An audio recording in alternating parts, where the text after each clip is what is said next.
Welcome back, ladies and gentlemen. This is Deep Waters with Deborah Waters, and indeed, you're having right in the middle of the deep. Thankfully, we always have like our life jackets so that we do not drown in these deep waters. We definitely float. Today, we're talking about old money versus new money. Is it better to have old money or new money? And I took some of your calls, and some of you are all about the old money. I even took some of your messages, and everybody was like, old money, old money, old money. Soon I'm out like old money. Old money, where did not today the old money come? I know everybody like something where go stand test of time. I mean, why do you want old money? Because that's still the test of time, and because it gives me a soft landing. We all want the nice thing. And I was saying something earlier. I was saying, I'm saying choosing between old money and new money is like asking you, do you want to be born rich or born poor, basically. And who wants to be born poor? Who wants to be born poor? I'd love to hear your thoughts on the topic of the day. We're asking. Is it better to have old money or new money? We want to understand, wealth in its sense and, legacy. And why is it that most new money never really become old money? And some of you even say, no, old money generates new money. So lots going on there. Anyways, this is Deep Waters with Deborah Waters. We get to unravel all that and more on the show. So if you have thoughts or questions and opinions, please do also calling on 0705 993 6937 or 0705 993 7937. As always, I've told you earlier that I have a special guest with me in the studio. He is the founder of Oriz, somebody who is big on faith and tech and business. He's an accomplished individual with a strong tech background in journalism, making waves across various fields. And having worked with a lot of artists and media organizations, he has gained valuable insights into the power of information dissemination and the impact it can have on society. So you know that we're dealing with somebody whose head is correct.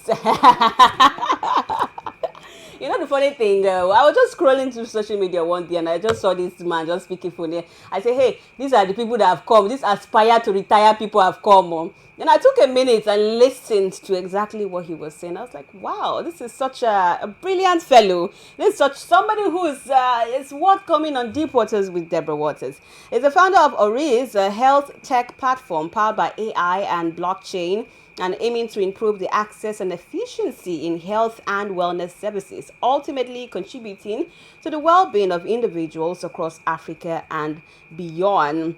Ladies and gentlemen, this man is a sought-after speaker and a thought leader in areas of faith, tech, and finance. And Dave, so to say, has inspired countless individuals through his insightful talks and presentations. Even on social media, his dedication to knowledge sharing and inspiring others has left a lasting impact on his audiences. And hopefully today is going to leave a very lasting impact on us, on the Deep Waters audience. I have with me in the studio founder Oriz, speaker Dave Obada. Hi. Thank you so much. Such a pleasure being here. Let me raise this a little bit. Oh, yes, please. Thank you so much for having me. There we go. You are welcome. Good to have you in the studio. I can't believe this now, from social media to live.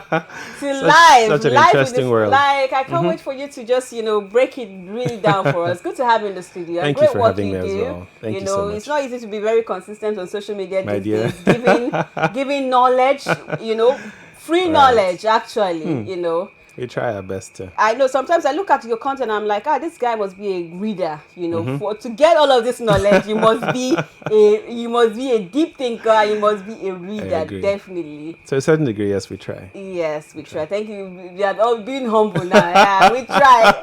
People like this, if you go and check what they do now, you see that they read like 20 hours out of 24. I better go. It's not that deep, but yeah. Anyways, let's get right into the topic of the day. Old money, new money, legacy. I've tried to break it down in my own little way, but coming from someone who has, a great deal of knowledge when it comes to finances, I'd love for you to just break it down for us. Old money, new money, what is it?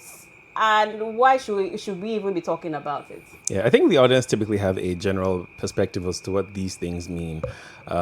Old money as the name suggests, means the passing of time, and it sustained its value across these generations and time as well. But new money, not because it's necessarily new. I think, again, it's in the form that it takes. So one thing I reckon would be consistent with old money is longevity. But one thing I reckon with new money is the speed at which it comes. And either of them, immediately you'd want to choose new money if you think about it carefully. But eventually you would lean towards old money, right? Eventually, right? If Why? you're thinking, Why do you say we want to lean towards new money? Because it's like, is it like because, sudden wealth? Or well, it's not it really almost sudden. feels like sudden wealth, Okay. but because of the proliferation of different platforms now, it's easier to make a living than it was in the time of our parents, significantly. So even though the quality of life then was better, now because of the, look at now, you met me on social media, now we're here live. Yes. Without that platform, you would have not engaged me in this manner. Probably you'd have had to send a letter or whatever the case was way back then. But now, because of the platforms, we now have easier access to disseminate value. And because value is easily now disseminated, what means is that money can come in faster than it was for some of our folks. So new money can come faster. And then, of course, there are other value chains. Like you mentioned, I think I overheard you saying cryptocurrencies, right? Yes. The speed at which these markets are pretty volatile also tells you how much transactions are happening per second, per minute, per hour.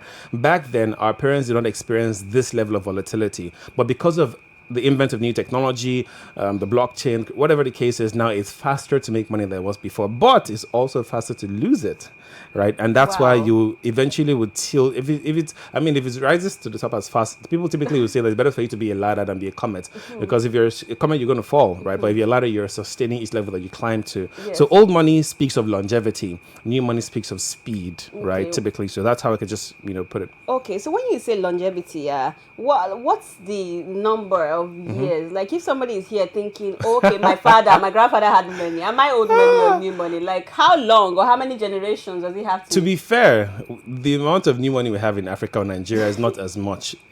Old money has to pass through 3 to 4 generations to be termed old money.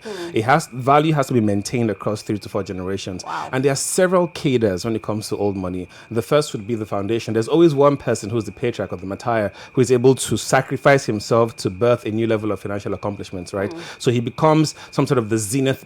He becomes the zenith of people before him. But now transferring that, there's 7 distinct levels that person has to now take the value through. From value to inheritance to education to social, what's it called now? Not CSR, but social activity of some sort. And then, of course, the last would be legacy. So all the way from that foundation to legacy, there are many things in between. So it's a very complex set of things and principles you need to, and very few families actually get to that point. The most popular family would be the Rothschild family. We do not have any Rothschild family in Nigeria. The popular names, of course, Dangote or Tedola, they are just about the second generation. Most of them are, right? So they still need their offsprings to still take that wealth that they've amassed into the next generation. Maybe their progenitors would now be the ones who would now cement their status as old money. So we do not necessarily have old money here in Africa just yet, but we are edging towards that, right? So when we have the likes of $10 and when we're talking about old money, is it that when they have the money, they kind of like deliberately tell their children that, see, this money, we are carrying it on or something? Like, how does it work? Because imagine my sibling or my offspring doesn't want to continue in the family business. There has to be like a family, cult or something. Doesn't want to be a part of it or something. Is it that if there is a family meeting going on, or how does it like, or is it a subconscious thing that just happens? There's no time where old money is subconscious. It starts with proper information, and these families take their time to educate the people who are coming after them because they need to protect the legacy of their wealth, right? So I've come across, I think I've done a study of this for a bit, and across, of course, you would not start from Africa because we're still growing, we're still learning, we're still improving. But the families who have raised financial wealth in France, in America, in England, most of these guys, they actually have systems where they're able to transfer not only the money, because they know that what you leave for them is not as important as what you leave in them. So they ensure that they educate their people much more than they transfer. We've seen many times where they don't even leave as much as you think for them, but because of what they've left in them, the values, the information, the network that they've left these kids with, they're able to reproduce. If you cannot reproduce the money, you're not old money just yet. Right, so I think it's important that we see things from that perspective as well. Yes. From the Rothschild, there's a family I'm trying to remember. There's a French family now. They've had 4 generations of wealth go back and back and back. And I don't think the most popular is the Rothschild family. I mean, I'm sure you should have heard of them already. Yes. They will never ever be poor, right? Poverty is a long gone conversation for them because they've managed to ensure that every single step that involves them being old money, they've ensured that they've taken all of their progenitors through that process. Yeah. That is some mind blowing.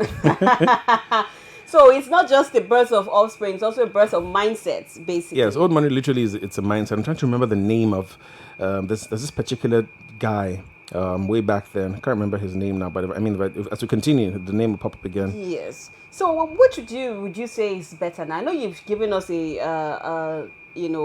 the basics, when it comes to this monies, old money, new money. But would you say one is superior than the other? I mean, everybody is leaning towards old money, but coming from an expert perspective, which should we lean, more towards? As someone has said, I think that old money eventually has to find new platforms to express itself, right? And way back then, the concept of value has changed because technology is advancing, civilization is improving, and the things that made them money then might not make them money now. So that's why it's more important for them to pass the values. But again, they're what we call timeless principles and time-bound principles. Some of the old money that they focus on the then problems and solved them.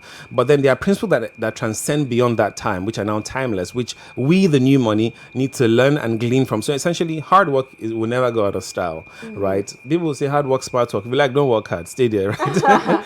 So these values transferred to us would ensure that we are able to retain the concept of wealth even across diverse generations, right? So whether it's old money or new money, the only dangers would be that because of how fast things are, everything is fast food, fast body, fast everything. The faster you are, the better for, everything. You want it faster.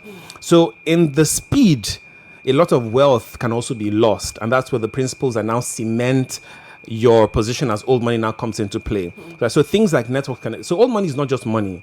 If money is all that you have, you're pretty poor. A wise person said that. Old money is beyond money. It's a set of networks that they've built over years. It's a set of ideologies, values, it's a set of transitional training that they've trained their younger ones to ensure that even if we're no longer here, these things we've left in you are enough for you to sustain the things we've left for you. But new money, on the other hand, like for instance, I saw a guy a few days ago on Twitter, just 2023, he started investing, as it were, in cryptocurrencies. And in under 1 year, he's made $400,000. Wow. Probably he is the pioneer for his generation, right? Because I don't think anyone, according to what he said, has seen $400,000 in there. If you add all his generations together, right, probably I've not seen that much money. But he engaged with new technology to unearth that version of wealth for his entire lineage, right? So for him, that new money now, even though it's made in this context, if he's able to transition it effectively, it now turns into old money. Every old money was once new money at some point, right? And every new money you see now is coming from a place of, for instance, NFTs were reigning like last year, 2 years, but art is not a new phenomenon. Way back then, all the DuPonts, these guys invested millions, and the entire art market is about $94 billion, right? That's a lot of money, right? But new money art doesn't interest them. But that's a store of value for old money. And there's a reason why that is. So whether it's old money or new money, you need to learn the rules that apply for your generation. The scripture will tell us that David served people in his own generation. For every generation, there's always going to be the form of value that you can expand rapidly in. And we are newer. We're able to take more risk. We're faster. So obviously we'll make money faster than our parents. They're not able to. The boomers, I think that for us, again, we millennials, which I think you are as well, are right on the cusp of time, where the bridge between the boomers and the Gen Zs, right? And it's exciting to see how much we can do with that, because we've experienced the DVDs, and now we're also seeing the technology that applies in the blockchain and artificial intelligence, right? Our parents don't as much, for the most part, don't understand what ChatGPT is. Yeah, tell me about it. And then the Gen Z also don't understand what DVDs might be. They might just see it as some sort of relic. But we've been there, seeing both. So we're able to now manage wealth as effective. And the greatest wealth transfer is happening. And where is it come, Gen Zs? No, it's come to millennials first. We'll barricade it and then now further distill it. So we need people like you and myself to further, inform these new guys. Even though the money that they would term new money will soon vaporize. I feel like many, so-called new money might never really get to the point of old money. No, they will not. And what would you say is that one thing that will not let them get there? But before you answer that, I would want to remind you that we're still in the studio talking about old money versus new money, and we're asking, is it better to have old money or new money? We're trying to look at wealth and legacy. So you have thoughts and questions, have opinions. Are you old money or new money? You want to share anything with us? Please do also calling on 0705 993 6937 or 0705-993-7937. I still have in the studio with me Dave Obada, my special guest in the studio, founder Oriz, and of course a speaker. So yes, as I asked earlier, I said,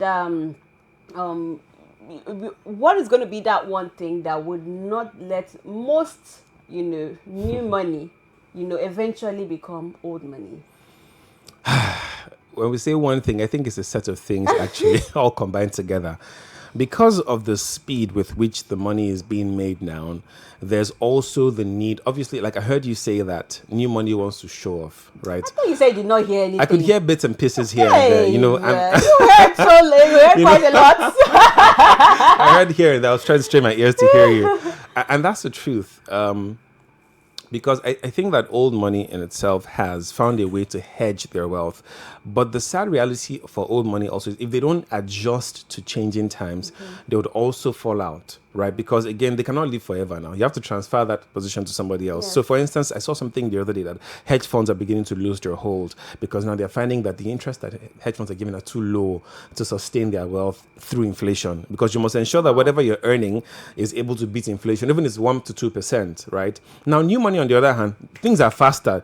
The percentages are ridiculous, right? In crypto, you can see 70-80% in one day. These were things that old money never saw happen in their times, unless you're part of a cabal that ensures that you're early investor in something. So because of that speed, there's also the lack of delayed gratification because the money comes like this. So because of your lack of trading to know how to only get what you need, right? Very important. You would blow things as they come because you're not expecting that kind of money. You invest $1,000 to get $10,000 tomorrow. Everything in you is itching to spend, right? So there's no system training because we believe our training, and most of them are only engaging in these. There's no inherent value, and poverty is only proof of unrealized potential. Anytime you see poverty reigning anywhere, it's because potential that has not been realized to its full capacity. And most of these guys are not trying to maximize potential. They're trying to spend what they've gotten. They want to get all they can all they get and sit on that can, and they're not able to transfer that to the next generation, which is crazy. So that singular act of not learning how to delay gratification would lead men into penury. Well, I hear you loud and clear, but should we be, I know this is another conversation, but should we actually be bothered about passing money from one generation to the other? Because you hear some parents be like, oh, I work for mine, I enjoyed mine, you go and work for yours, and and enjoy yours, and let our other kids go forth and do theirs. Why must we pass it from one generation to the other? At the end of the day, why must we, in quotes, sometimes build, lazy, not necessarily lazy, because some of them have been built in such a way that they can multiply the funds and stuff like that. But why are we even talking about passing it when we are, in quotes, we might be in quote creating lazy half-baked individuals? I think that question is very diverse, and there are many ways you can respond to that. But for me to think of the next generation is also a way for me to preserve my wealth, because I'm thinking long term. If you're thinking long term, decisions that you make now, you'll be careful in making, so you'll not be as risk averse as many people are. So in spite of the lack of training or uncertainty therein, if you are sure the money can get to them, you're sure it's still with you. Right, and then you can now decide how to expend that across different platforms. But if you're thinking of just yourself now, right, the kind of risk you take, because I'm in the financial market, if I'm not thinking of the future, I'm making decisions based on now and myself, and that greed alone will see that money will diminish. But when I'm thinking, I'm projecting that I'm expecting that this money should sustain me, then even if you're just eating, if you have just one bag of rice, right, you are splurging. Wait till you have one cup. Right, you begin to micromanage and figure out, am I really hungry now? Because now you've projected. So if you have the mindset that in spite of the fact that I have one bag, there's still a future to come. I mean, scripture tells us go to the ants and learn their ways. In the rainy days, they save for the future. So your future might not necessarily be your progenitor. It might just even be a version of you in that field, because you will grow old too now, Abby.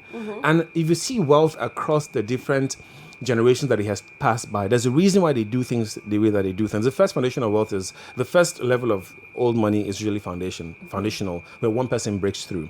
The second level is value, where that one person now he has set up an innovative method, but now he's now learning to use value to defend that. The third now would be inheritance. Now it's a very big problem for them. If you ask your parents who are wealthy, what is their biggest is who I will give this money to? Because do you want to start failing? No matter how you think about it, right, you're still going to have money left as you're leaving this earth. And you need to begin to train that generation to understand how to manage that funding. So any which way you think about it, right, it's still good for you to project to the future. Whether or not, if they're not trained, it's still your responsibility to do that. Yeah, because imagine working so hard and, amassing a lot of wealth, only to have it, disappear. And it happens all the time.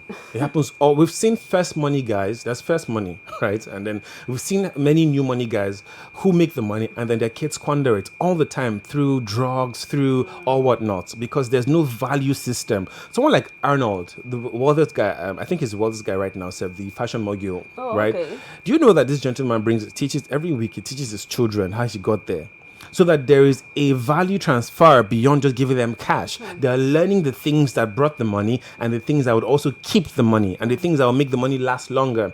But most of our African parents are not doing that. They're trying to hide the secrets from us. Maybe when they're about to die, then just come on their deathbed, here, okay, let me tell you a secret. There's an amount of money here and there. I have this amount of money in They will GT not Bank. make you CEO and then you just be the head. And there's no knowledge. There's nothing right? in there. But things are changing. Thankfully, the millennials and the late boomers are now learning that they must pass value to these guys, and then they are training them. In fact, look at what UBA founder is doing. Yes. What's his name? Tony Lumelu, right? Yes. He's training his children to. He's not playing. He knows exactly. He's taking them to meetings. He's just re-educating their minds, so they're comfortable with what he is doing, even at a young age. So when he leaves, he's confident of the generation that is around to defend that wealth, right? Well, I read somewhere they were like, the old money people or class of people are not so concerned about the money. For them, it's much more than the money. It's the legacy and da. And that the new money people are just focused on the money. While I hear them and I hear that, I also feel like even though they say it's not about the money, it's about the money. It is. To a certain degree, it still is about the money. But it gets to a point where you've conquered money. And sometimes they've conquered the idea of money as we know it. We are still aspiring to perspire, right? What do you mean by conquering the idea of money? Because at that level of wealth, they can get whatever they want to in any amount that they want to. They don't only have the money, they have the connections as well. So there's nothing. They have the economics and they have the power. At that point, they're not thinking of money the way you're thinking of it. Money just becomes a tool for them. They're not thinking of what that money can do for them. So they're not thinking of things like legacy. How do we outlive our names? How do we become a street that our people will come and say, oh, this is Deborah Street, right? Now that idea is no longer money for you. Owning a street becomes more important to you than having money, right? That makes sense. And because they also know that change is very silent in how it operates, right? I said something that at consummation, there's no loud alarm that rings that your wife is pregnant. It's very silent, all right? And before you know it, there's a baby forming, but there was no signal anywhere until you start seeing the missed periods and every other thing. Boy, it don't happen. That's how change also happens. And because some of these guys understand that, for them, money is very transcendent. They try to build systems and not just cash that will defend that reserve when they leave. So for them, you have money now. You're seeing money as things. What can that money get me, right? But they no longer see it as that level because they already have those things that you're thinking money should get you. They have the houses, the cars, and everything. Elon Musk he earns $1 a year, just $1 a year. Even though he is, I think, the second richest guy in the world right now. At the time he sold all of his houses, like this is nothing. Yes, there are people that should be saying how much is money is nothing. Right? So I think at that level, they're not thinking of money as we're thinking them to purchase stuff. Now they're thinking of legacy, of how to transfer what they already own. So it's a very different perspective, yeah. That really makes sense. This is Deep Waters with Deborah Waters. I know you're all listening and this is such an intense one. But you can join the conversation. I want to get feedback from you. I still have with me in the studio Dave Obada, speaker and founder of Rees. You can join the conversation by calling in on 0705 993-6937 or 0705 993 7937. Are you team old money or team new money? Are you sweeping? Are you changing sides now? You used to be like team old money. Now you're like, no, I want new money, or you're team new money who wants old money. Share your thoughts with us, and of course, let's talk a bit about the some of the pros and cons of old money and new money. I Yeah. mean, the pros for new money would be the speed. If I listen to some Of of the course. things you said, would be the speed. Yeah. What else would got the tech? The freshness and the trend. Yes, now the access to better everything, Yes. better cars, better everything, right? So I mean, back then, even though you look at sometimes they call these cars vintage cars, nobody wants to buy a vintage car for his first car. You want something flash, you want a Lamborghini, right? You want something flashy and nice. Some of the old guys, they've seen it, they've done it, they don't care anymore. Yes. I know very wealthy guys who they are still using a Mercedes Benz from 2005, but these guys have houses in the UK, houses in America, they have houses everywhere, but they don't care, right? But their kids, on the other hand, oh man, I need this range, man. That's all they're thinking again. So sometimes the flamboyancy with which we are living through is because of our generation. Things are much more flashy and seemingly accessible right now. Yes. But them, on the other hand, the old money, because they move slower, they miss out a lot of things. So they've made it all. They're trying to now be defensive, right? And it's okay for their age. But if you're going to think of legacy, sometimes you need to take a bit more risk. And that's where we now come in to expose them to new markets, right? So I know a parent who is still trying to find out about cryptocurrencies. She's in her 60s, but she wants to understand how cryptocurrencies work. That's the idea that they should have. Don't shut off an idea because it's unknown to you. Or don't block out pools of wealth because you don't understand it. That's foolishness. That's folly. The crypto market, for instance, is about what, 4, 5 trillion, I can't remember, 2 trillion or so. How do you say 2 trillion is a fake market? That's a lot of money right there, playing right there. Even if you don't understand it, it's still money that a part of your old money can still lean into to birth new monies that will sustain that legacy. Yes. So for the old money, they're not as fast in moving, as fast in making decisions because they've been burnt, right? They've been burnt so many times. So they've learned how to be defensive. But new money, on the other hand, again, there has to be the balance. That's why I was talking about us being millennials. We are now that balance. To say old money, take more risk. New money, reduce that risk you're taking. And then we now birth a new dimension of wealth. Can old money and new money coexist? In- Let's use Davido for example. Is Davido Yes. old money or new money? Obviously, it's new money, right? He's But an Adeleke is entertainer. old money, yeah. Adeleke is old money, and he would still hear and refer to himself as Omo Baba Olowo. He's not yet to lower himself. He's still, even though he's significantly, he is rich. He's not wealthy yet, right? But the Adeleke himself is wealthy. Do you hear him talk anywhere? Do you hear him make any noise? So that's how it is. Old money is silent, but riches makes a lot of noise, right? Again, because of the line of career that he's in, it's necessary for him to make that kind of noise. There are also people who are, I know people in tech who are doing very well, who are raking in millions of dollars. You don't hear them say anything because they've learned how to keep quiet in certain times because of many factors. But I think that the coexistence of new money and old money is what births legacy. Because old money cannot birth again new money. They are there. They will die now. Yes. So the ideas from new guys is now what births a new money for that family, but still maintaining the old as well. And then they take it to the next generation. What do you think the old money can? I mean, I feel like you've already answered this question already. What the old money can learn from new money would be, to move with the trend, or To understand the trend, you understand the essentially, trend. yes. Yeah. And I was going to ask, you said the new money, they're always quiet. And actually, if you look actually closely, old money, they're always very, very, quiet. Why? Why is that?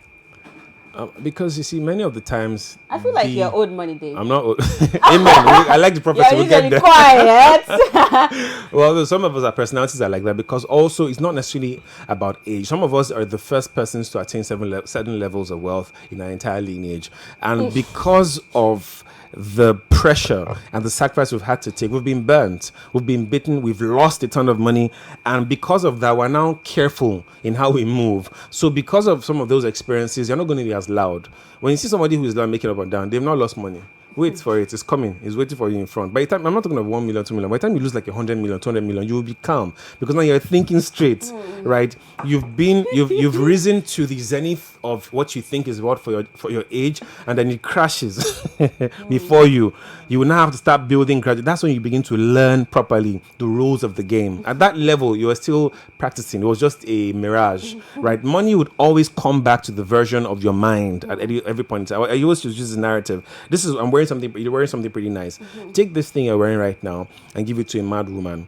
She will print her imagination on what you're wearing. It becomes a rag. Even though you might have owned this dress for a while, but she will print her psychology on what you have and sustained. And you don't have to be mad to print your psychology. All of us are working psychologists of people that we are. And sometimes the negative things you've experienced across board either filters or adds to. So if you hold anything, you will shrink it to the level of your capacity. Wow. If you see that your account balance, there's always an amount of money that's always there. It's telling you where your mind is at.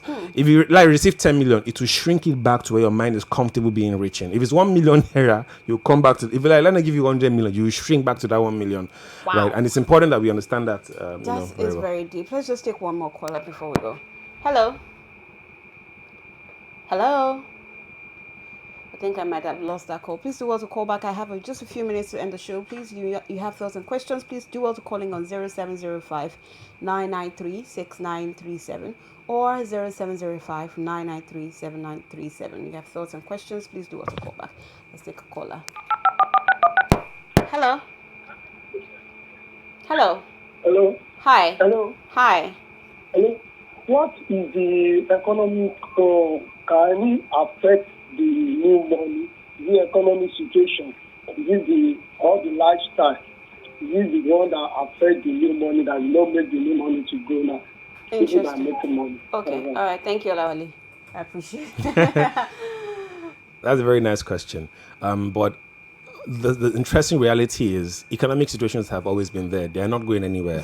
They will only change government, right? But the economic situations will always, as humans increase and improve, economics will always be diverse and keep changing. So even old money once existed in the point where there were economic downturns. Again, that's why they now have networks, right? So most of the time, new money hasn't yet built deep roots in.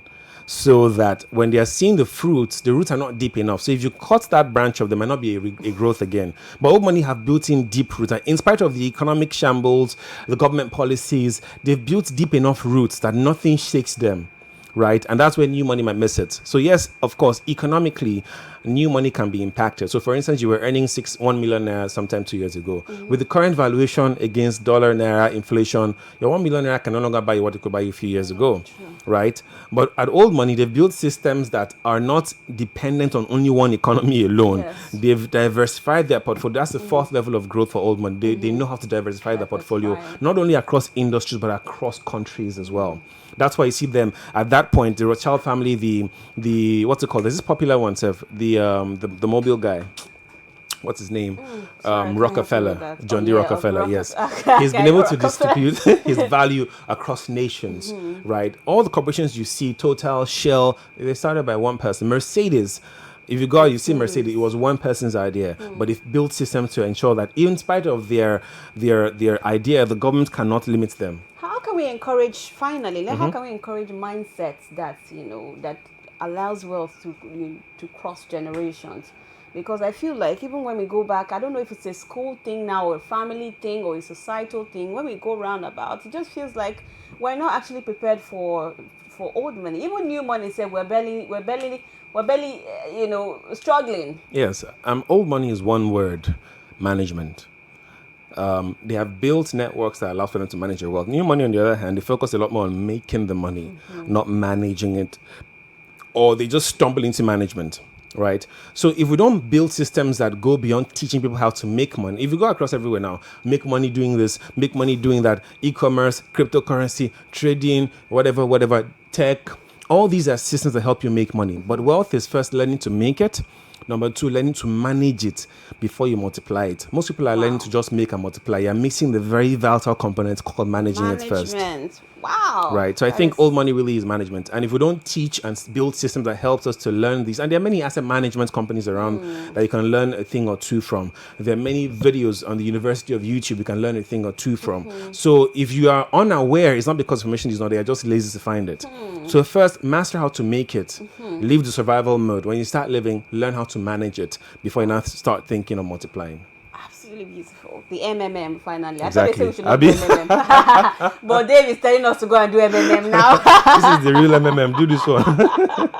Thank you so much, Dave Abada, for sharing Thank with you us so much, your Deborah. wealth of knowledge. Thank I you feel so like we much. just touched the tip of the iceberg, but Yes, it was it's so much fun incredible. sharing. Yeah. And we can't wait to have you on the show again. Definitely course. to share your wealth of experience with us. To all my listeners and viewers, thank you so much for being a part of the show. Thanks for calling. Thanks for sharing your 2 cents, or should I say 50 cents, on the topic of the day. And I'm sure that you're able to learn one or two. If you want to, people can find you. How can people find you, Dave Obada? Be a part of your community. I'm on everywhere as Dave Obada, DaveObada. That's Dave Obada on Twitter, on Instagram, on TikTok as Dave Obada. Okay, So yeah, you're thinking of making money, managing money, and multiplying it. Follow this man right here. Of course. And of course, follow Deep Waters with Deborah Waters, and follow Deep Waters _podcast on Instagram, and of course on Facebook. Thank you so much once again. It was a Dave pleasure. Obada. Thank you so much, Deborah. And have a great weekend. I will. Well, Money that's true. in Thank God it's MMM Friday. weekend. Thank you so much, Deborah. Bye for listening. Thanks for listening.